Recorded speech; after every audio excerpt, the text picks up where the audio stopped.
Bonjour à tous. Aujourd'hui, nous allons évoquer un sujet qui vous tient à cœur. C'est souvent un sujet qui revient. C'est le sujet des couples sacrés, des flammes jumelles ou encore des âmes sœurs. Donc aujourd'hui, on est venus les deux pour témoigner et vous raconter un peu notre parcours, vous dire ce qu'il faut faire et surtout ce qu'il ne faut pas faire, que l'on voit souvent sur les réseaux. Des gens qui cherchent notamment l'amour à l'extérieur et qui ne le trouvent jamais, ou qui pensent avoir trouvé une flamme jumelle, mais en fait c'est un leurre, tout simplement parce que si vous cherchez l'amour à l'extérieur, vous ne le trouverez pas, tout simplement. Parce qu'il faut déjà commencer par se recentrer, et c'est ce que nous avons fait avant de nous retrouver, on peut dire. On s'est croisés la première fois, c'était en 2015, et nous sommes même pas parlé d'ailleurs. On s'est juste aperçu. Et je parlais à une amie. Alexandra était en retrait, en train de présenter les cours de yoga de Samara. Et je l'ai aperçue. J'ai trouvé cette femme magnifique. Et, je me suis dit, tiens, voilà une femme qui me plaît et qui me correspondrait. Mais j'ai pas eu l'occasion de lui parler. Alors, elle, de son côté, elle peut peut-être dire ce qu'elle a ressenti. Eh bien, moi, j'étais un peu fermée.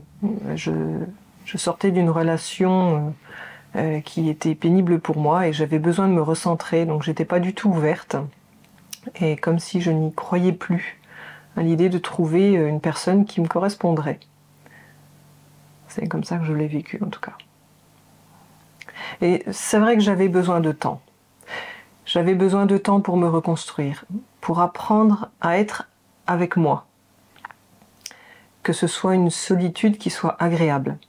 Et c'est tout un cheminement intérieur de pardon, d'acceptation de ce que la vie, elle me propose.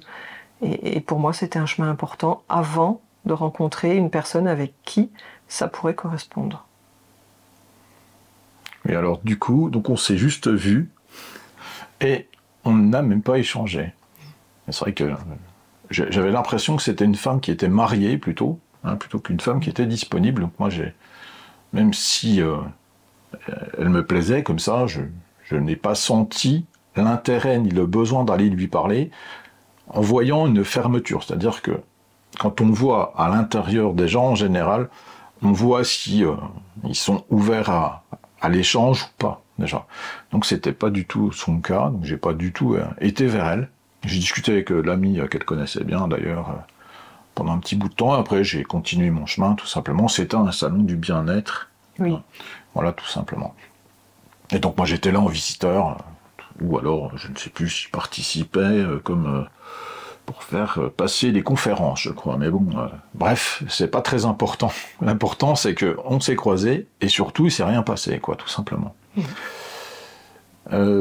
Chacun a cheminé de son côté, dans des choses différentes, c'est-à-dire, moi j'ai eu des relations après assez toxiques, que je devais avoir pour retrouver vraiment les choses et l'origine des choses. C'est-à-dire, mon origine, et en même temps, l'origine de ce qu'est l'amour, tout simplement. Parce que l'amour est à l'intérieur de chaque personne, tout simplement, même des pires personnes que l'on croise.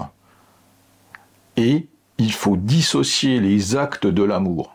Tant qu'on ne fait pas ça, on ne se rend pas compte finalement de ce qu'est l'amour. Parce qu'on mélange l'amour conditionnel, qui n'est pas de l'amour en fait, qui est juste un attachement, on peut dire, c'est qu'on attend de l'autre quelque chose, un comportement ou une façon d'agir, de prince charmant, de princesse, quelque chose qui n'existe que dans les films d'Hollywood ou les dessins animés.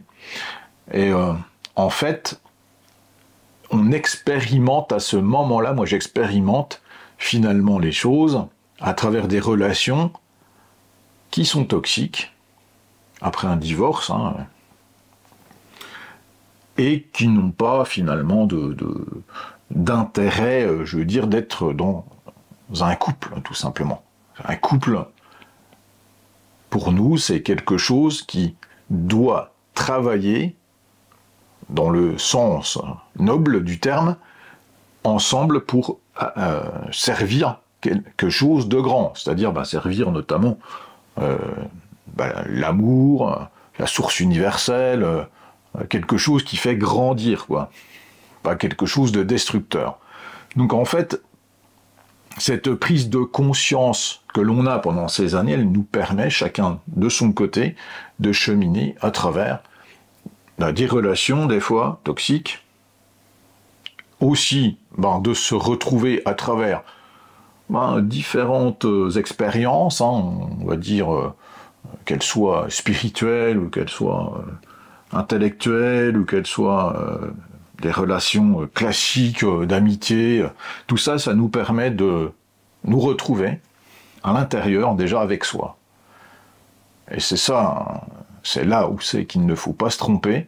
Si vous cherchez l'amour à l'extérieur, vous n'allez jamais le trouver, simplement parce que vous voulez combler un vide. Ce vide, vous l'expérimentez dans la solitude. Bien sûr, c'est compliqué, bien sûr, c'est difficile. Donc après, Alexandra, elle peut peut-être en parler aussi par rapport à son expérience, ce qu'elle a vécu. Pour moi, il y a des moments qui ont été très difficiles, notamment pendant les fêtes et toutes les choses comme ça, c'est qu'on se retrouve tout seul. Moi, j'ai pas de frère, pas de sœur, j'ai plus que ma maman, donc quand on est seul, on est très seul. J'ai pas eu d'enfant aussi, pareil, donc voilà, tout simplement. Donc, la solitude, elle est compliquée. Que pour moi, c'était le moment déjà de m'occuper de mon fils, donc d'apprendre à vivre pour moi, de passer aussi des bons moments en famille et avec des amis qui pour moi avaient ce même cheminement. Donc quand j'ai fait cette formation de professeur de yoga, quand je me retrouvais dans cette formation, c'était pour moi des moments où la bienveillance était d'abord importante pour chacun et chacune. Donc c'était en dehors de la société quelque part, mais c'était aussi pour moi l'occasion de faire la paix à l'intérieur. Et de permettre aussi d'accepter plus ce que je vivais au quotidien, c'est-à-dire le travail, avec toute la compétitivité qu'il y a, le côté où c'est pas facile d'être dans ce monde du travail et de continuer quand même, et tout en gardant un peu cet espoir en amont de vivre autre chose après. Voilà. En même temps, j'étais très fermée et j'avais besoin de ça. Comme aussi le fait de vouloir se prouver à soi-même qu'on en est capable. Et puis au moment de s'ouvrir, c'est aussi un travail sur soi, d'accepter de refaire confiance à la vie, à ce qu'elle nous propose. Là aussi, c'était pas évident. J'ai un peu fui notre rencontre au tout début, par peur. Et puis en même temps, je me disais, il est temps que je refasse le pas. J'ai pas vraiment vécu, en fait, sa fuite, quoi. Parce que déjà, j'ai pas cherché à ce qu'elle ni la relation de couple au départ, mais une relation d'amitié, parce que j'appréciais l'échange que j'avais eu. En fait, ça se passe comme ça, c'est que en 2021 plutôt. 2021, oui. En 2021, je la croise dans une boutique ésotérique à Montbéliard, et là, on a un échange. Moi, je suis assez avenant avec les gens, donc je discute avec elle, et puis il se passe qu'on a un bel échange. 1 ou 2 semaines plus tard, on se recroise, donc là, on n'a pas cherché à se croiser, puisqu'on ne savait pas qu'on allait se recroiser, puisqu'on ne s'est pas croisé pendant des années, finalement. On se recroise à un salon, et là, elle prend mon numéro, puis elle dit « faut quand même qu'on se voit, tout ça ». Et il se passe quelque chose, c'est que on se donne rendez-vous, et on va manger ensemble. Ouais. Et là, le temps est passé très vite. Oui. On s'est retrouvés à 10h un mardi pendant les vacances d'été, le mardi du mois d'août. Et la journée, on était reparti, il était 16h, parce que tu devais partir, mais tu n'avais pas envie de partir. C'est vrai. Et puis en fait, ça est passé très très vite, et on ne s'est pas embêté du tout. Et cependant, c'était une journée pluvieuse. Oui. Il faisait pas beau du tout. On ne s'est pas embêté une seconde, c'était super agréable. Et je me suis dit, en la quittant, en plus on n'avait pas fait exprès, il faut le faire, on s'est garé pas très loin l'un de l'autre, et puis il faut le faire dans une ville où c'est qu'il n'y a pas beaucoup de chance de faire ça. Donc c'était vraiment qu'il fallait qu'on se retrouve. Et je me suis dit, tiens, si je la regarde là maintenant, que je vais vers ma voiture, puis qu'elle me regarde, c'est que il va se passer quelque chose, quoi. Et effectivement, elle m'a regardé. Puis après, j'ai laissé faire la vie, quoi, tout simplement. Je ne l'ai pas rappelé spécialement, j'ai pas mis de message. Et puis bon, je sais plus, t'as mis un message, moi, 15 jours plus tard, 3 semaines, oui. je sais plus. Oui, parce que par rapport à la discussion qu'on avait eue ensemble, par rapport aux 5 éléments, donc côté spirituel, avec qui on peut pas beaucoup échanger dans la vie, donc qui était fort pour moi. Moi, j'étais en stage et du coup, j'avais pensé à lui et je me suis dit, tiens, je vais reprendre contact. Mais il y a aussi une chose qui m'avait interpellée ce jour-là, c'est que tous les deux, on était à l'heure. Et pour nous, c'est vrai que c'est important, ce côté-là, d'être à l'heure.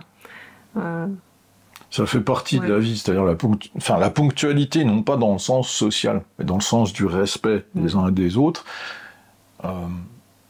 C'est quelque chose comme... Alexandra, elle est plus jeune que moi, mais en fait, elle a ce principe aussi là qu'on avait dans les années 70, on va dire, qui était d'être ponctuel.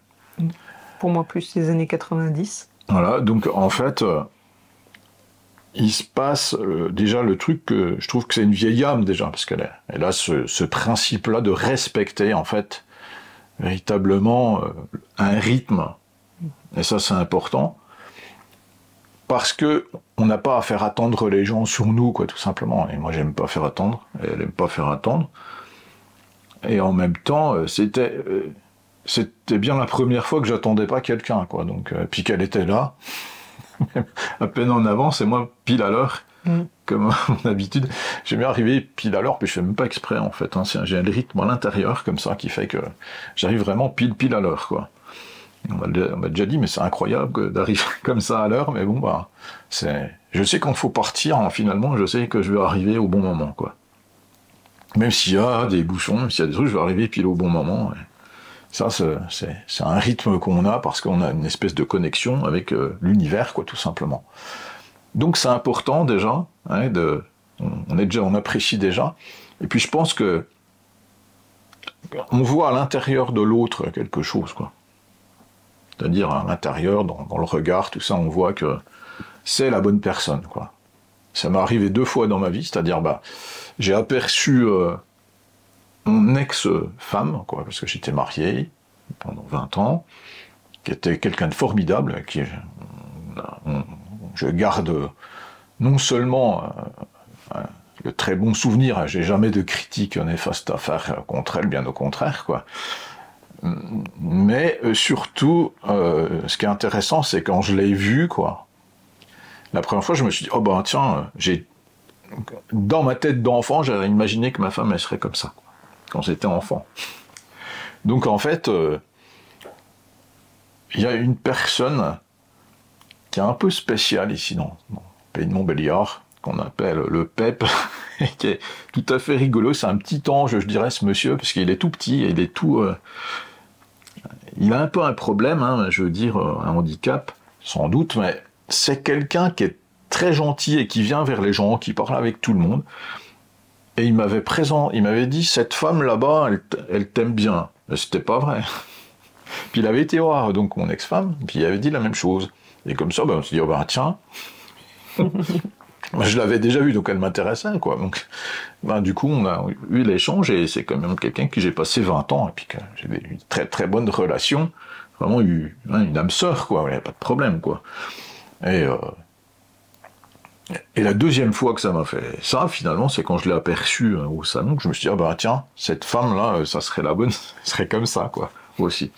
Donc en fait, ça arrive pas souvent, mais la vie, elle nous présente les gens, vraiment, qu'on doit rencontrer, et c'est dans la vie. C'est dans la vie. C'est pas dans l'artifice. C'est très important de comprendre ça.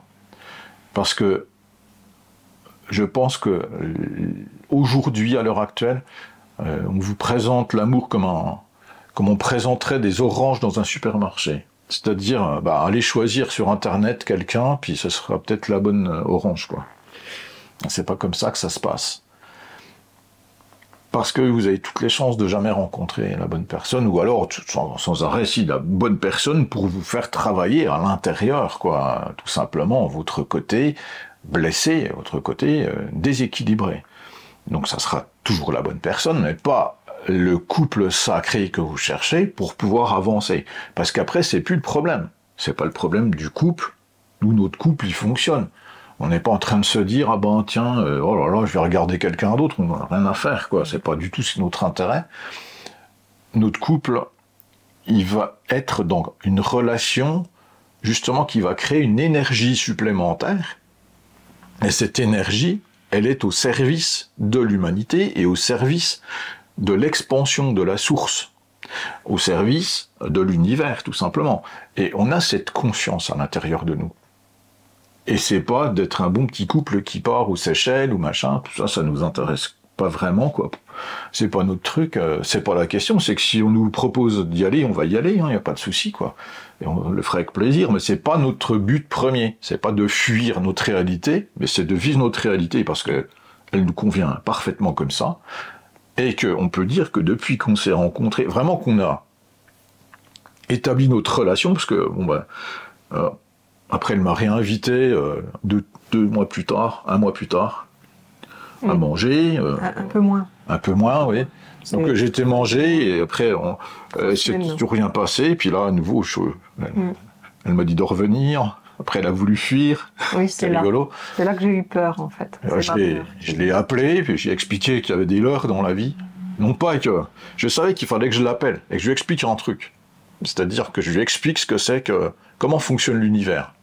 C'est-à-dire qu'il donne des leurres pour pas qu'on change. Et pour voir si on a compris les choses. Et là, elle me dit, ah ben, je t'avais dit de venir mardi, mais bon, désolé, je suis obligé d'annuler parce qu'il y a quelqu'un qui me propose d'aller tu devais aller en Suisse, je crois, oui, pour un cours de yoga, pour des révisions de yoga, machin, tout ça. Je reçois le message, bon, je me dis pas tant pis, quoi. Et puis à l'intérieur de moi, il y a comme une connexion qui se fait, comme d'habitude, avec ma conscience supérieure qui me dit, appelle-la et tu dois lui expliquer un truc, quoi. Et j'ai dit, un message, je dis, est-ce que je peux t'appeler? Elle me dit oui. On a passé quoi, 1h30 au téléphone, je crois. On a passé du temps, voilà. Oui. Et donc j'ai expliqué le principe que la vie, attention, elle présente des leurres. Et je t'ai pas dit, ouais, c'est con, machin, tout ça, qu'on se voit pas. J'ai simplement expliqué des principes. Que la vie, elle veut pas qu'on change, que c'est notre ego qui fait ça, pour qu'on continue dans nos tourments habituels, et qu'on n'aille pas vers l'évolution, et qu'il faut savoir faire la part des choses entre ce qui va nous faire évoluer et le leurre qui va nous faire stagner, voire régresser, voire tourner en rond très longtemps. Donc j'en ai parlé assez longtemps, puis de manière plus précise que ça. Et puis après j'ai raccroché, puis t'avais pas changé d'avis pour autant, parce que c'était pas le sujet, quoi. Et puis le mardi, j'étais pas très loin de chez Alexandra, et là je reçois un message, elle me dit, ouais, si t'es toujours d'accord, si t'es là, si t'es dans le coin, j'aimerais bien que tu viennes finalement manger, quoi, ça me ferait plaisir. Alors j'étais pris un peu pas au dépourvu, mais j'étais content. Surtout que j'étais pas très loin, donc j'ai été chercher un petit cadeau, je me rappelle, pour pas venir les mains vides, et puis je suis venu, voilà. En fait, j'ai annulé la proposition qui m'a été faite, parce que ça m'a fait réfléchir sur ce leurre, et je me suis dit oui, parce que de mon côté, au niveau du yoga, je stagnais. J'avançais plus comme j'espérais. Il y avait quelque chose qui n'allait plus. Autant en 2015, quand on s'est rencontrés, il y avait quelque chose qui disait non, moi je veux aller au bout de ma formation, c'est très important pour moi, c'était le côté où je voulais avancer pour moi. Au lieu de me donner pour un couple extérieur avec qui ça ne marche pas, avec une personne avec qui ça ne marche pas, eh bien je voulais prendre soin de moi. Et je voulais avancer, je voulais aller au bout de ma formation, au bout de cette expérience-là, tout en continuant à prendre soin de mon fils. Et là, j'étais dans une période où c'était le contraire. Et donc j'avais posé cette intention de vouloir rencontrer la bonne personne. Ça, c'est ce qui m'avait le plus permis, en tout cas, de le rencontrer, je pense. Et à la fois, moi, par contre, je ne voyais pas si c'était lui le bon ou pas, parce que j'avais beaucoup d'appréhension. Et donc c'est ce moment-là qui a permis finalement au fur et à mesure qu'on échange, qu'on se rencontre réellement. Ouais. Non, à partir de là, donc la deuxième fois là, que je suis venu, bah, c'est là qu'il s'est passé quelque chose, quoi.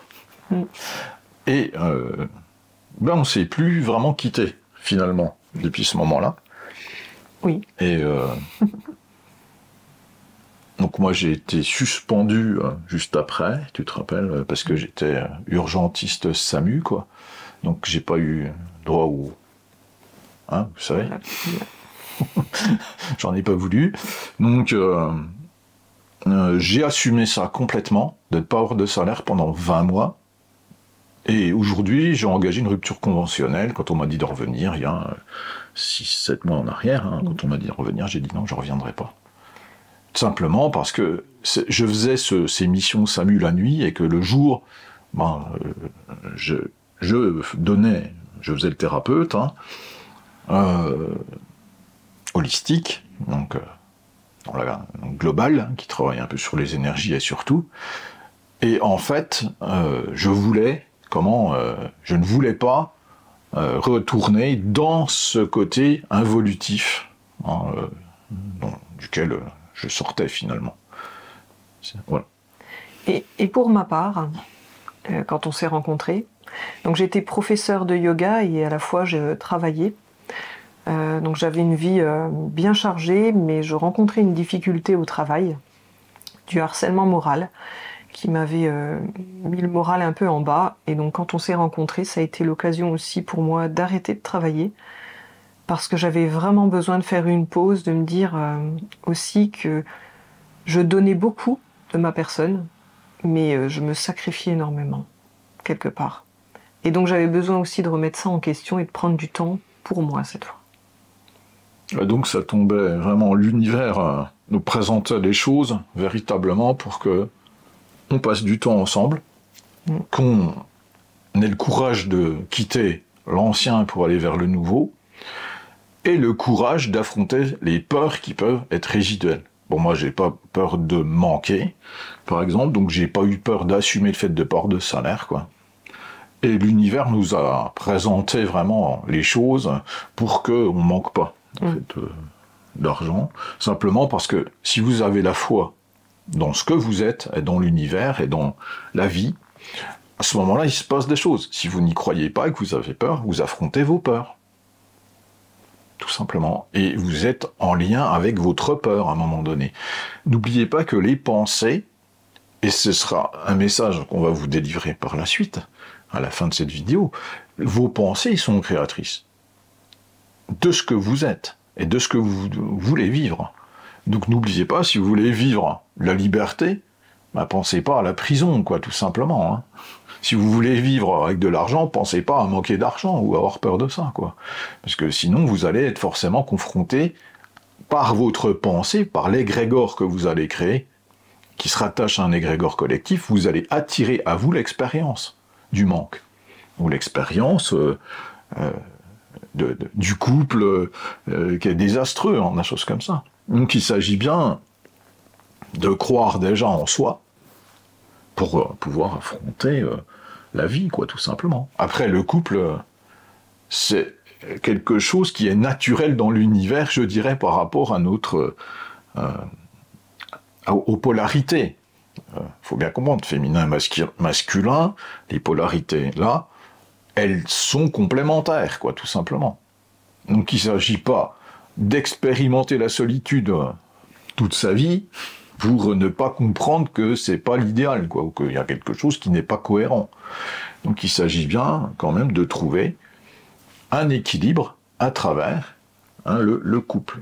Donc nous, ce qu'on a vécu, c'est ça, hein, c'est de pouvoir vivre dans nos polarités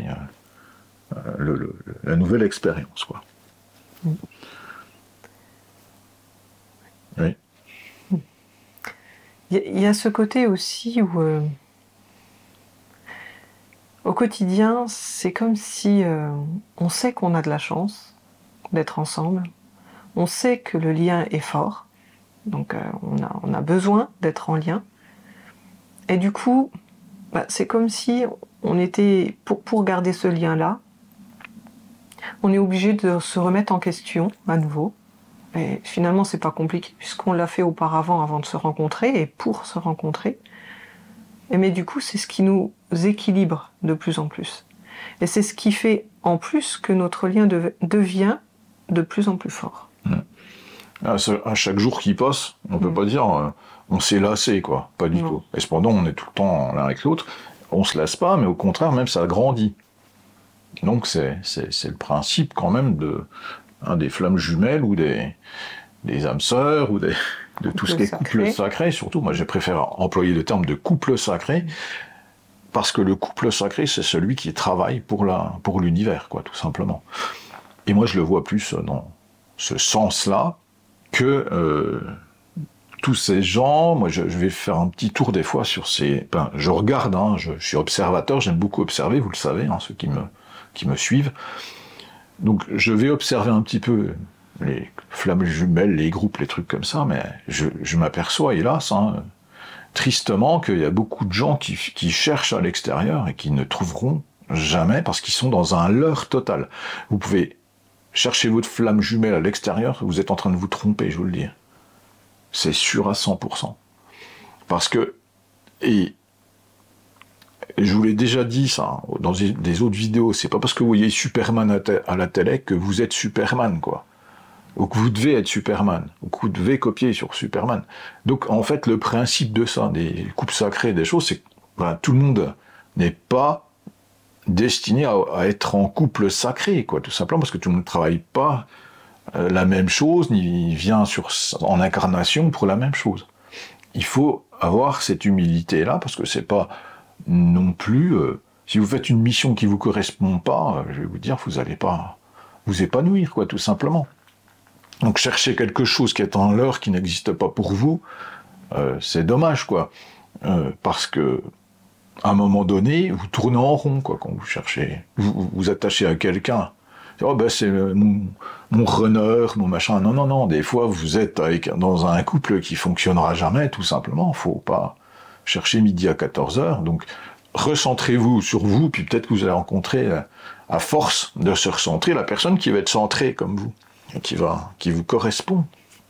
Donc, il faut vraiment, vraiment arrêter avec Internet et tout, parce que ça vous donne une image, en fait, de quelque chose qui existe, comme on vous présente Superman à la télé, quoi.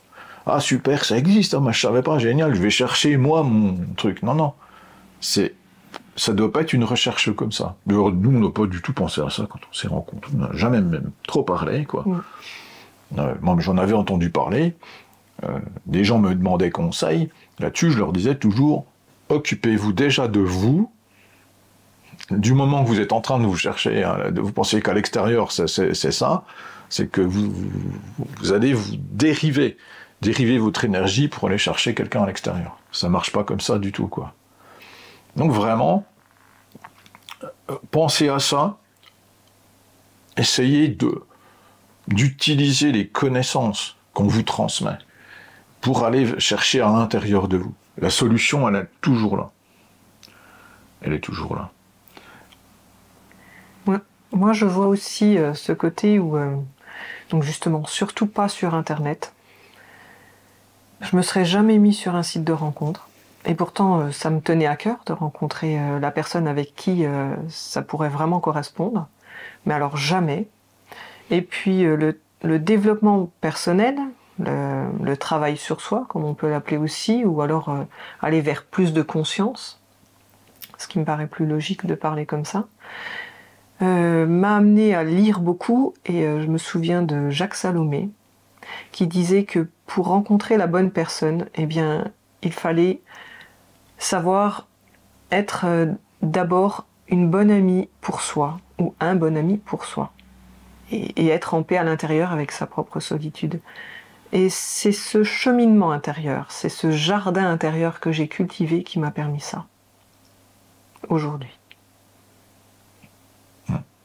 Ouais, c'est exactement ça. C'est que plus vous allez vous recentrer, plus vous allez vous occuper de vous, et plus vous allez comprendre votre mission et pourquoi vous êtes là, plus vous allez rencontrer la personne qui vous correspond. Tout le monde recherche l'amour, pourquoi? Parce qu'ici, l'amour, ben, il n'y en a pas beaucoup. Parce qu'il y a beaucoup de haine. Le problème, c'est que quand on ne comprend pas comment ça fonctionne, on nourrit la bête. La fameuse bête de l'événement. Et n'oubliez pas une chose. Et ça, je vais vous délivrer le message dès aujourd'hui parce que quand je vais faire un tour sur Internet, et c'est normal puisque je suis explorateur hein, de ce monde, hein, comme vous, donc j'explore les mondes de ce monde. Et Internet, c'est un monde dans le monde, quoi, tout simplement, dans un monde artificiel. Et quand j'observe les internautes, comme on les appelle, je m'aperçois ils sont dans le leurre de l'éveil. Nous, les éveillés, alors ça fait des groupes, mais ils ne sont pas du tout éveillés. Pas du tout. Parce que l'éveil ne t'amène pas à la haine. L'éveil ne t'amène pas à la colère, ni à nourrir la colère. Il ne s'agit pas de ne pas avoir de colère. Il ne s'agit pas de ne pas ressentir la colère. Il s'agit de la laisser traverser et passer. Pas de la nourrir. Moi, ce que je vois là, c'est les os qu'on vous jette. On vous jette hein, des os comme ça, à ronger, pendant que le repas se passe ailleurs. On nous prend pour des jacouilles. Vous comprenez ça? C'est hyper important de le saisir. Quand on vous parle de trans machin, transsexuel, de celui-ci ou de celle-ci qui serait un trans qui machin, on vous jette des os comme ça, à ronger, et ça marche bien parce que tout le monde se précipite dessus. Pendant que vous faites ça, le repas il se passe ailleurs. Et la bête, elle grossit parce que vous la nourrissez à travers votre comportement ou sans arrêt vous relancez ces affaires-là, vous en parlez. Et pendant que vous mettez toute cette énergie là-dedans, à croire que ça va changer les choses, de révéler ça, alors qu'on s'en fout dans le fond, c'est pas si important que ça. Le plus important, c'est ce qui se passe ailleurs. Et ce qui se passe ailleurs, c'est peut-être de détruire beaucoup de choses pendant que vous rongez des os. Pendant que le repas, le vrai repas, il se passe, hélas, entre personnes qui, je dirais, ont la conscience de l'univers et savent ce qu'ils font pour le détruire et pour casser les choses. Donc soyez attentifs à ça, parce que c'est pas une critique ou simplement pour être dans le jugement. C'est parce que tous ces os-là, on vous les envoie en permanence à ronger et ça marche. Ils savent que ça marche. Si vous arrêtez de nourrir la bête, elle n'existe plus. Et c'est pas en la dénonçant. Quand on affronte une bête, on perd. Ne l'oubliez jamais. Et on vous fait croire par des petites manipulations intelligentes que vous gagnez, que ceci, que cela. Mais c'est complètement faux parce que aller affronter un ours en vous disant que parce que vous savez qu'il a des poils bruns, puis que c'était pas bien d'être comme ça, puis qu'il faisait croire qu'il avait des poils noirs, puis machin, puis vous allez l'affronter de face maintenant, il va vous détruire. Il va vous détruire. Simplement parce que vous allez l'affronter. Si vous lui donnez pas d'énergie, il va être dans son coin. Et il va servir juste à rien de ce que il était... il était destiné à vous faire réagir, quoi, tout simplement. Donc la bête, si vous la nourrissez pas, elle va mourir, quoi. Et c'est pas ce qui se passe. Tout ce qui nourrit la haine n'est pas de l'éveil. C'est entretenir la bête. C'est hyper important. Et ça, on doit vous le dire dès à présent. Tout ce qui n'est pas de l'amour, finalement, c'est dangereux, quoi. Vous allez vraiment rester dans la matrice artificielle, et le but, c'est de sortir de ces peurs. Ils ont testé l'humanité, ils ont vu les réactions, ils ont utilisé les péchés capitaux, les 7 péchés, pour voir si vous alliez tomber dans le piège. Et beaucoup de gens, énormément, se trouvent des excuses aujourd'hui. Oui, mais bon, j'avais une bonne excuse. Moi, c'est parce que je devais aller en vacances à l'étranger. Ben non, moi, c'est parce que je devais aller voir ma grand-mère à l'hospice. Ah ben non, moi, c'est parce que j'avais du boulot. Ok. Vous avez fait l'erreur, c'est pas grave, quoi. Mais aujourd'hui, est-ce que vous allez recommencer? Ou est-ce que vous avez compris? Parce que il ne s'agit pas de dénoncer, ça sert à rien si vous n'êtes pas capable, à un moment donné, de sortir de ça, de vous occuper de vous et de ne plus nourrir tout ça. Plus vous allez nourrir votre intériorité, votre équilibre intérieur, plus vous allez vous occuper de vous, moins vous allez être dans la dénonciation et dans le jugement, parce que le jugement, eh ben, à nouveau, ça nous renvoie à Satan et Lucifer, parce que c'est eux qui jugent. Hein. La source, elle ne juge pas. Elle constate les choses, mais elle ne juge pas. Elle ne dit pas c'est bien, c'est mal. Elle dit, ben voilà, les faits sont là. Qu'est-ce que vous ressentez avec ces faits, quoi, tout simplement. Donc aujourd'hui, le message, c'est sortez de ces considérations intérieures, de ces égrégores collectifs d'informations, et recentrez-vous sur vous pour pouvoir justement être en alignement avec les événements, parce que c'est pas grave, finalement, de faire des erreurs. Ce qui est grave, c'est de les répéter tout le temps, et tout le temps, et tout le temps. Et c'est ce qui se passe dans cette humanité depuis très très longtemps. Regardez où c'est qu'on en arrive aujourd'hui. On en arrive à nouveau à un point clé de rupture, et à nouveau à un cycle qui risque de se répéter. Donc, prenez conscience que pendant que vous rongez des os, les autres continuent à avancer sur leur objectif. Aujourd'hui, il s'agit de sortir de ça et de ne plus les nourrir. Donc, et de ne plus répondre à ce que ces gens veulent de vous. Parce que si vous remettez votre pouvoir à quelqu'un d'autre, il abusera de ce pouvoir. Je vous renvoie au Seigneur des Anneaux. Le Seigneur des Anneaux, c'est l'anneau de pouvoir. Et l'anneau de pouvoir, tant qu'il n'est pas détruit, c'est-à-dire tant qu'il est utilisé par quelqu'un, eh ben, celui qui l'utilise devient le tyran. Donc, est-ce que vous voulez que ça continue avec des tyrans tout le temps, qui vous disent ce qu'il faut que vous fassiez, qui vous dictent votre vie? Ou est-ce que vous voulez prendre votre pouvoir et d'être dans le respect des uns des autres? Parce que c'est de ça qu'il s'agit aujourd'hui. Il s'agit bien de reprendre son pouvoir à bon escient, c'est-à-dire dans le respect des uns des autres. Vous voyez quelqu'un qui a une faiblesse, eh bien, aidez-le. Mais peu importe ce qui se passe, l'important c'est vous surtout. C'est vous et votre façon de percevoir les choses, quoi, et les gens. Pas de les percevoir comme des monstres, parce que vous ne voulez pas voir le monstre que vous allez devenir si vous êtes comme ça. C'est le principe de Galadriel qui refuse l'anneau de pouvoir. Soyez Galadriel. Parce que sinon, vous allez devenir sombre en vous croyant être lumineux.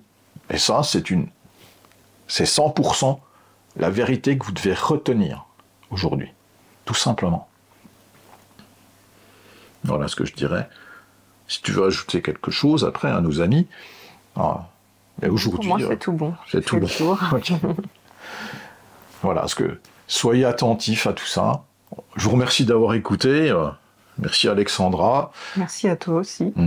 Merci à tous. Et on vous dit à bientôt, en espérant que les choses aillent dans le sens de la source universelle et dans le sens du mouvement universel, pas dans le sens de la destruction, comme ça prend un petit peu la tournure qui semblerait être prise, mais soyez attentifs que le mal est une grande intelligence. Et que ne croyez pas que vous êtes plus malin que le mal. Voilà ce que je vous dirais, les amis. Merci d'avoir écouté. Et je vous dis à tout bientôt. Merci. Pour une autre vidéo. À bientôt. Bye bye.